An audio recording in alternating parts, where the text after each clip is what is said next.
Maharashtra today 24 news सत्य परिस्थितीचा सविस्तर आढावा। जिल्ह्यात राज्य उत्पादन शुल्क विभागाची धडक कारवाई, 12,55,00,000 रुपयांचा मुद्देमाल जप्त।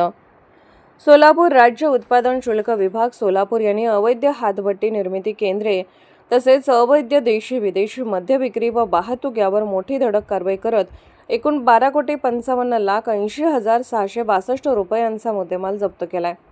ही कारवाई सागर धोमकर, विभागीय उपायुक्त पुणे विभाग यांच्या निर्देशानुसार तसेच अधीक्षक श्रीमती भाग्यश्री प जाधव व उपअधीक्षक यांच्या मार्गदर्शनाखाली दिनांक 1 एप्रिल 2025 ते 31 मार्च 2026 या कालावधीत सोलापूर शहर व जिल्ह्यात करण्यात आले। या कालावधीत विभागाने एकूण 11,57,575 लिटर रसायन, 87,022 लिटर हातभट्टी दारू, 6,783 लिटर देशी मद्य, 2,339 लिटर विदेशी मद्य, 883.26 लिटर बियर, 7,302 बली ताडी, 19,400 बली असा मोठा मुद्देमाल जप्त केलाय।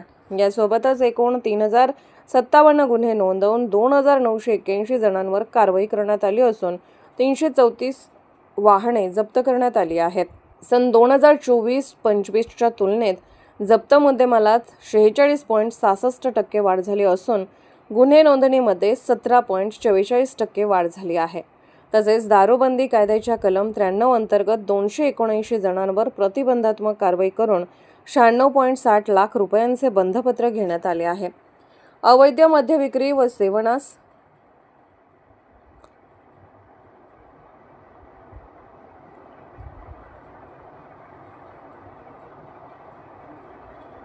परवानगी देणाऱ्या 525 ढाब्यांवर गुन्हे दाखल करण्यात आले असून न्यायालयाने ढाबा मालक व ग्राहकांकडून मिळून 13.32 लाख रुपयांचा दंड आकारला आहे।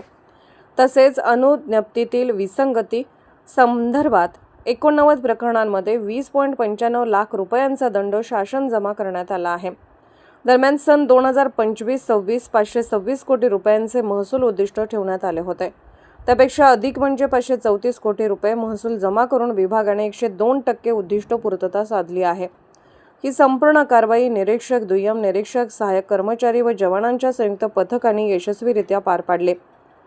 अवैध मद्य निर्मिती, विक्री व वाहतुकी विरोधातील कारवाई पुढेही सुरू राहणार असल्याचे अधीक्षक श्रीमती भाग्यश्री जाधव यांनी सांगितले। महाराष्ट्र टुडे मराठीसाठी ब्युरो रिपोर्ट, हनुमंत मुस्तत, सोलापूर।